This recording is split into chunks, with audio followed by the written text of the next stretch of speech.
Fonction réciproque. La première question, c'est déterminer f de 0 plus l'infini. Et pour déterminer l'image d'un intervalle, on a besoin de la continuité dans cet intervalle et on a besoin de la monotonie de f. On a la racine carrée de x est continue sur R+.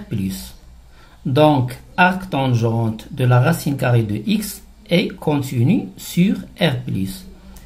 Ainsi, f est continue sur R+. La monotonie, pour la dérivabilité, c'est la même chose comme la continuité, sauf que la racine carrée de x n'est pas dérivable en 0. Donc, on va retrancher le 0. Ainsi, f est dérivable sur R étoile plus. f' de x est égal à pi sur 4 plus 1 demi arctangente de la racine carrée de x, le tout prime est égal à 1 demi arc tangente de la racine carrée de x, le tout prime. f' de x est égal arctangente de u, le tout prime est égal à u' sur 1 plus u carré. Donc est égal, le u c'est la racine carrée de x, est égal 1 demi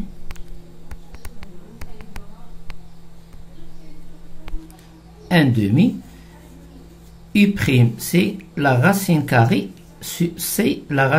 de x, le tout prime est égal à 1 sur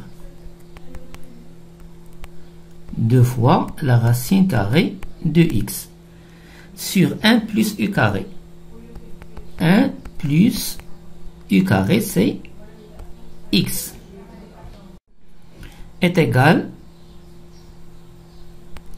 1 demi fois 1 demi, ça fait 1 quart fois la racine carrée de x, facteur de 1 plus x.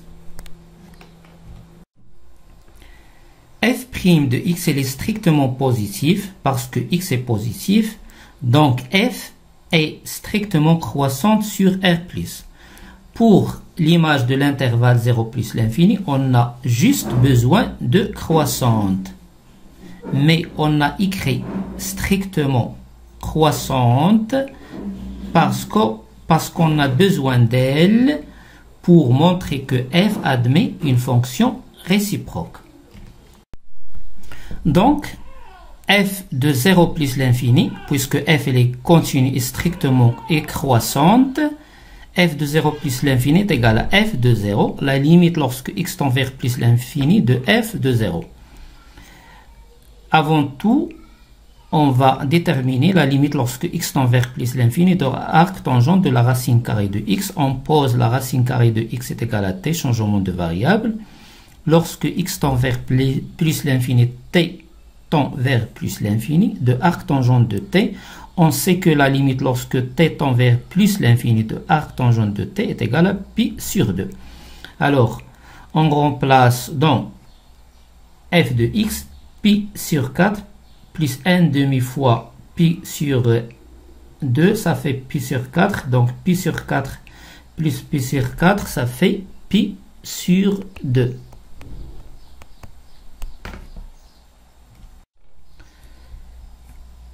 f de 0, arctangente de 0, c'est 0. Donc, f de 0, c'est pi sur 4. Donc, f de 0 plus l'infini égale à pi sur 4, pi sur 2.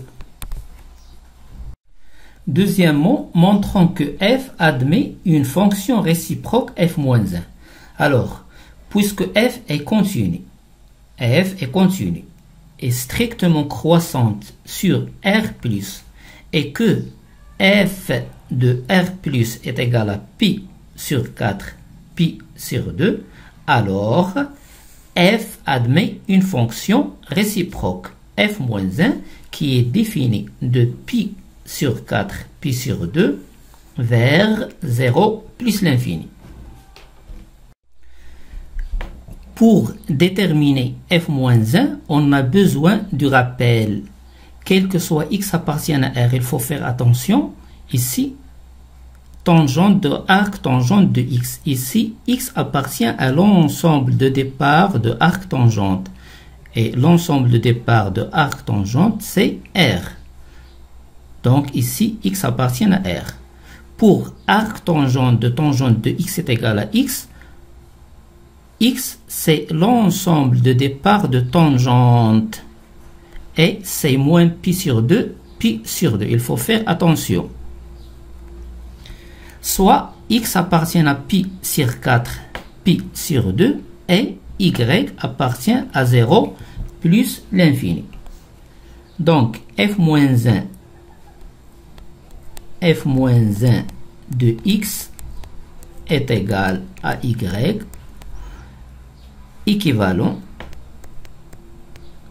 à f de y égale à x. Le but, c'est écrire y en fonction de x. On remplace f de y par sa valeur. Donc, on a toujours une équivalence. Il faut faire attention. On a toujours une équivalence. Pi sur 4 plus 1 demi arc tangente de la racine carrée de y est égal à x. Toujours, on a une équivalence. Donc, arc tangente de la racine carrée de y est égal à 2x moins pi sur 2. Alors, on revient au rappel. Alors, on veut la racine carrée de y. Donc, on va appliquer la tangente. Donc, on n'a aucun problème. On a une équivalence. L'implication. Donc, on applique la tangente. Tangente de arc tangente de la racine carrée de y. Ça donne la racine carrée de y est égale à tangente de 2x moins pi sur 2. Mais on a une implication et non une équivalence. Alors, pour revenir, on doit appliquer arc tangente. Alors, qu'est-ce qu'on aura? Arc tangente de la racine carrée de y est égal à arc tangente de tangente, il faut faire attention, de 2x moins pi sur 2. Nous, on veut 2x moins pi sur 2. Pour cela, x doit appartenir à moins pi sur 2, pi sur 2.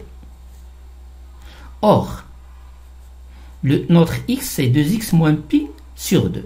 Qu'est-ce qu'on sait? Que x, il est compris, le x, il est compris entre pi sur 4 et pi sur 2. 2x, il est compris entre pi sur 2 et pi. 2x moins pi sur 2, compris entre 0 et pi sur 2. Pi moins pi sur 2, ça fait pi sur 2. Donc, 2x moins pi sur 2, il appartient à l'intervalle moins pi sur 2, pi sur 2. On va l'écrire. Et 2x moins pi sur 2, il est compris entre 0 et pi sur 2. Donc, ainsi est égal, arc tangente de la racine carrée de y est égal à 2x moins pi sur 2. Ainsi, on peut revenir, c'est-à-dire on a une équivalence. Ceci implique que la racine carrée de y, le tout au carré, ça fait y égale à tangente au carré de 2x moins pi sur 2. Reste à montrer aussi qu'on a le droit de revenir que si y est égal à tangente carré de 2x moins pi sur 2, alors la racine carrée de y est égale à tangente de 2x moins pi sur 2. Explication. Supposons que ce terme, c'est a carré. A carré. Donc, qu'est-ce qu'on a? Y est égal à a carré. Or, on sait que si a carré est égal à y, ceci implique que a est égal à la racine carrée de y, ou a est égal à moins la racine carrée de y. Mais, nous, on veut que a, voilà le a, est égal, on veut que a est égal à la racine carrée de y. C'est-à-dire, on doit exclure a est égal à moins la racine carrée de y. Et pour cela, on doit montrer que a est positif. On doit montrer que a est positif. Qu'est-ce qu'on sait? On sait que 2x, moins pi sur 2 est positif. 2x moins pi sur 2 est positif. Donc, arctangente de 2x moins pi sur 2 est aussi, parce que les croissantes, c'est supérieur à arctangente de 0, donc elle est positive. Donc, on a, puisque 2x moins pi sur 2 est positif, alors arctangente de 2x moins pi sur 2 elle est positive, donc la racine carrée de y est égale à tangente de 2x moins pi sur 2. Donc on a une équivalence. Alors f moins 1 de x est égal à y, équivalent à f moins 1 de x égale, on remplace y par sa valeur, c'est tangente carré de 2x moins pi sur 2. Ainsi, on a trouvé f moins 1 de x.